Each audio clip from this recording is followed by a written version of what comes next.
यह कहानी कोटा के एक प्रोफेसर की सच्ची घटना से इंस्पायर्ड है। बात है साल 2011 की, जब विनीत को अपनी फाइनली ड्रीम जॉब मिल गई थी। उसे कोटा के एक बहुत ही फेमस कोचिंग इंस्टीट्यूट में टीचिंग फैसिलिटी की रोल मिला था। अपना जॉब ऑफर लेटर मिलते ही वह बेहद खुश हुआ और कुछ दिनों में कोटा पहुंच गया।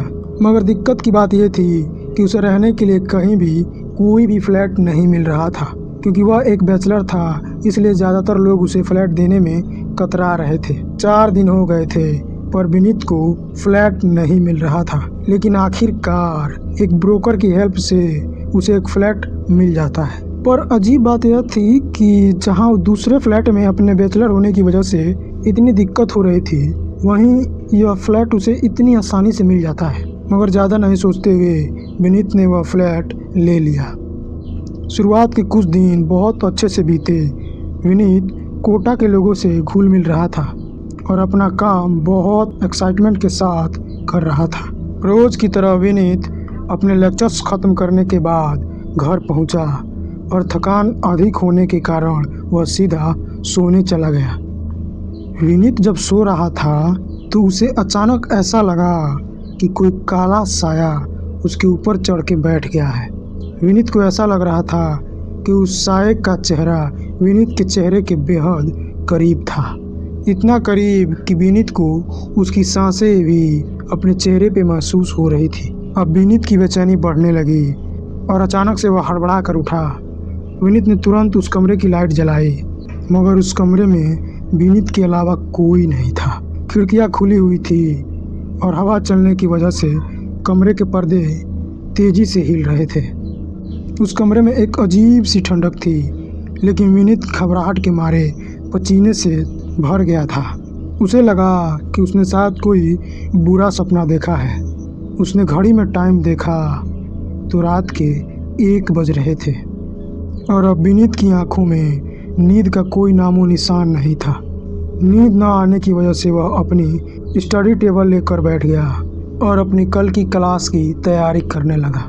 लेकिन कुछ ही देर बाद उसे फील हुआ कि कोई काला साया उसके ठीक पीछे खड़ा है। विनीत ने मुड़कर देखा, लेकिन वहाँ कोई नहीं था। रात भर होने वाली हल्की हल्की आहटों के चलते वह बार बार कुछ देर में पलट कर देखता, मगर वहाँ कोई भी नहीं होता। इसके चलते वो रात भर सो नहीं पाया और ना ही पढ़ पाया। विनीत की आगे की रातें भी कुछ ऐसे ही बीत रही थी। वह बीच रात फिर वही सपना देखता और उठ जाता और पूरी रात घबराहट में बिता देता। उसे लगने लगा कि शायद वह थोड़ा पागल हो रहा है। एक रात जब विनीत घर आया तो उसने देखा कि उसकी सारी किताबें उसके बुक सेल से नीचे गिरी पड़ी थी और उसके नोट्स पर भी स्याही फैली हुई थी। विनीत यह देखकर डर गया। उसने देखा कि उसके कमरे की खिड़की खुली हुई थी, तो उसे लगा कि शायद तेज हवा के चलते उसकी किताबें गिर गई होंगी। वह नीचे झुककर किताबें समेटने लगा और उन्हें अपनी टेबल के ऊपर रखने लगा। लेकिन तभी विनीत को फिर से ऐसा लगा कि कोई काला साया उसके पीछे मंडरा रहा है। जब वह पीछे मुड़ा तो उसके होश उड़ गए। उसने देखा एक 16-17 साल की लड़की उसके कमरे के दरवाजे पर खड़ी है और उसे घूर कर देखे जा रही है।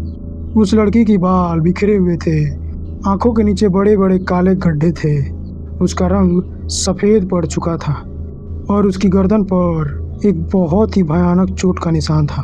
अचानक उस लड़की ने अपनी गर्दन टेढ़ी की और वह विनीत को देखकर मुस्कुराने लगी और उसकी आंखें भी एकदम से सफ़ेद पड़ गई और वो फिर एकदम से गायब हो गई। विनीत को समझ नहीं आया कि उसके साथ अभी अभी क्या हुआ है। उसे लगा कि उसका पागलपन बढ़ता जा रहा है और उसे कोई पागलपन का दौरा पड़ा है और यह सब कुछ उसे हेलुसिनेट कर रहा है। वह रिलैक्स हुआ और नीचे गार्ड के पास गया, लेकिन गार्ड बाहर नहीं था। फिर वह अपनी सोसाइटी के सामने वाले जनरल स्टोर पर गया। पिछले कुछ दिनों में उस स्टोर के मालिक से विनीत की अच्छी बातचीत होने लगी थी। विनीत को ऐसा डरा हुआ देख स्टोर के मालिक ने उससे पूछा कि क्या हुआ उसे। विनीत ने सब कुछ बताया कि उसका कोटा में मन नहीं लग रहा है और उसे लग रहा है कि धीरे धीरे वह पागल होते जा रहा है। यह सुनकर उस स्टोर वाले ने विनीत से पूछा कि वह सामने वाले बिल्डिंग में कौन से फ्लैट में रहता है। जब विनीत ने अपना फ्लैट नंबर उसे बताया तो वह एकदम से शॉक हो गया। उसने विनीत से पूछा कि क्या उसे उस फ्लैट के बारे में सब पता है। विनीत को कुछ समझ नहीं आया। तब स्टोर वाले ने बताया कि तुम्हारे आने से कुछ साल पहले एक माँ अपनी बेटी के साथ उस फ्लैट में रहा करती थी और पढ़ाई की प्रेशर की वजह से उसकी बेटी ने उसी फ्लैट में सुसाइड कर लिया था और तभी से वह जगह खाली पड़ी है। और जब विनीत ने यह किस्सा सुना तो उसका दिल यह सब सुनकर जोरों से धड़कने लगा। मतलब जो भी विनीत इन दिनों महसूस कर रहा था, जिस लड़की को उसने अपने दरवाजे पर देखा था, वह कोई हेलुसिनेशन नहीं था, वह सब सच था। विनीत यह सब सोचकर कांप रहा था, लेकिन उस रात फिर से उसे उसी घर में वापस चला जाना था। वह किसी तरह रात काटने के लिए उस घर में वापस चला गया।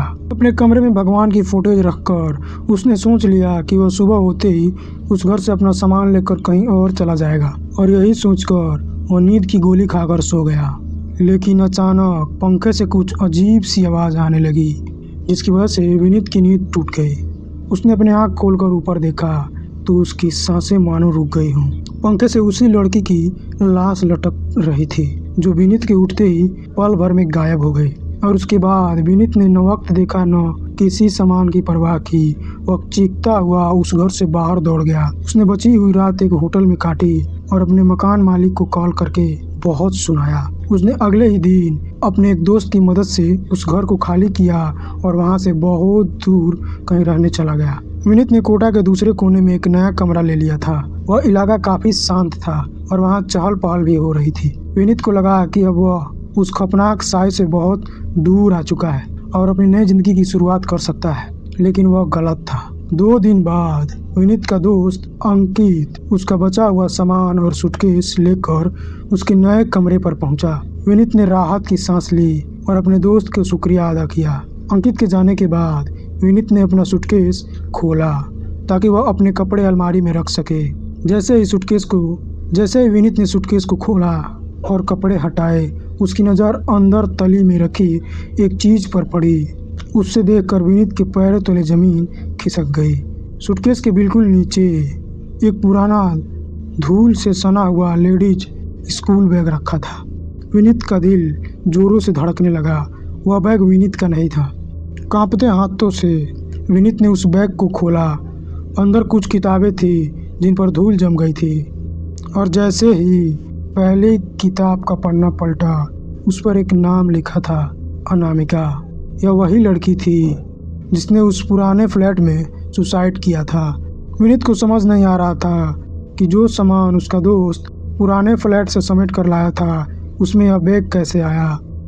क्या उसका दोस्त इसे गलती से उठा लाया था या फिर कोई और चाहता था कि यह बैग विनीत के पास ही रहे। विनीत ने उस बैग को खंगाला तो उसके अंदर एक पुरानी पर्सनल डायरी मिली। विनीत ने डायरी को पढ़ना शुरू किया। डायरी के पन्नों में अनामिका का दर्द लिखा था, कैसे उस पर पढ़ाई का हर टेस्ट में टॉप करने का और समाज का कितना भयानक प्रेशर था। आखिरी पन्ने पर, जो कि उस मौत वाली रात का लिखा था, उस पर लिखा था, मैं दबाव और नहीं झेल सकती, माँ मुझे माफ़ कर देना, लेकिन मैं अकेली नहीं जा रही। जो भी इस कमरे में आएगा मैं उसे कभी चैन से जीने नहीं दूंगी। विनीत ने जैसे ही आखिरी लाइन पढ़ी, कमरे की लाइट अचानक टिमटिमाने लगी। विनीत ने डर कर ऊपर देखा, लाइट बंद चालू हो रही थी। उसने घबराकर डायरी को बंद किया और उसे वापस इस सूटकेस में डालने लगा, लेकिन तभी उसे महसूस हुआ कि कमरे का तापमान अचानक से कम हो गया है। विनीत के मुंह से भाप निकल रही थी। उसने अपने नए कमरे के कोने की तरफ देखा। वहाँ अंधेरा बहुत ज़्यादा था और उस अंधेरे के बीच 2 चमकदार आंखें विनीत को घूर रही थी। वह अनामिका की रूह थी। विनीत चिल्लाया, तुम यहाँ कैसे आ सकती हो?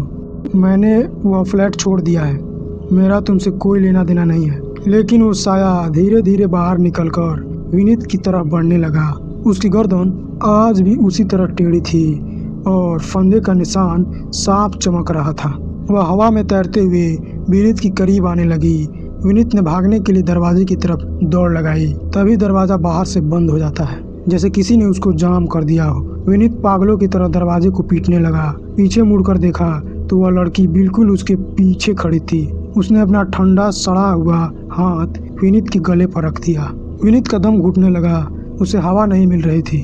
लड़की ने विनीत के कान के पास अपना चेहरा लाया और बेहद डरावनी आवाज में फुसफुसाई, तुम मुझे छोड़कर नहीं जा सकते।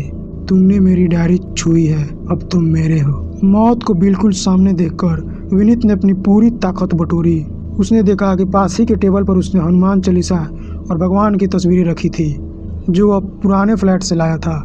विनीत ने घिसटते हुए अपने हाथ बढ़ाया और भगवान की तस्वीर को जोर से छू लिया। तस्वीर को छूते ही जोरदार झटका लगा और वह साया चीखते हुए पीछे हट गया। विनीत को सांस लेने का मौका मिला। उसने तुरंत हनुमान चालीसा उठाई और जोर जोर से मंत्र पढ़ने लगा। जैसे जैसे विनीत मंत्र पढ़ रहा था, वह डरावनी लड़की दर्द से तड़पने लगी। कमरे की खिड़कियां अपने आप खुलने और बंद होने लगी, किताबें हवा में उड़ने लगी। लेकिन विनीत ने अपनी आंखें बंद कर ली और पूरी श्रद्धा से प्रार्थना कर रहा था। लगभग 5 मिनट तक यह खौफनाक मंजर चलता रहा और फिर अचानक सब कुछ शांत हो गया। विनीत धीरे से अपनी आंख खोली। कमरे की लाइट अब बिल्कुल ठीक जल रही थी। वह लड़की गायब हो चुकी थी। फर्श पर अनामिका का वह स्कूल बैग और डायरी पड़े थे, लेकिन अजीब बात यह थी कि उन पर जलने के अब काले निशान आ चुके थे, जैसे किसी अदृश्य आग ने झुलसा दिया हो। विनीत समझ गया था कि सिर्फ भागने से इस रूह से पीछा नहीं छूटेगा। अगली सुबह विनीत ने उस बैग की डायरी को लेकर कोटा के चंबल नदी के किनारे गया। वहाँ उसने एक पंडित जी की मदद से अनामिका की आत्मा की शांति के लिए प्रार्थना की और उसकी डायरी और बैग को पूरे आदर के साथ पवित्र अग्नि में विसर्जित कर दिया। जैसे ही वह डायरी पूरी तरह जलकर राख हुई, विनीत को अपने ऊपर से एक बहुत ही भारी बोझ हटता हुआ महसूस हुआ। हवा में एक आखिरी बार हल्की सी आवाज़ गूंजी, लेकिन इस बार उसमें कोई डर नहीं था। वह एक शांत थैंक यू की आवाज़ थी। अनामिका की अधूरी इच्छा सिर्फ इतनी थी कि उसके दर्द को समझो, जो विनीत ने उसे डायरी पढ़कर समझ लिया था। इसके बाद विनीत को कभी भी उस फ्लैट से उस लड़की का साया दोबारा दिखाई नहीं दिया। उसने कोटा में रहकर कई साल तक बच्चों को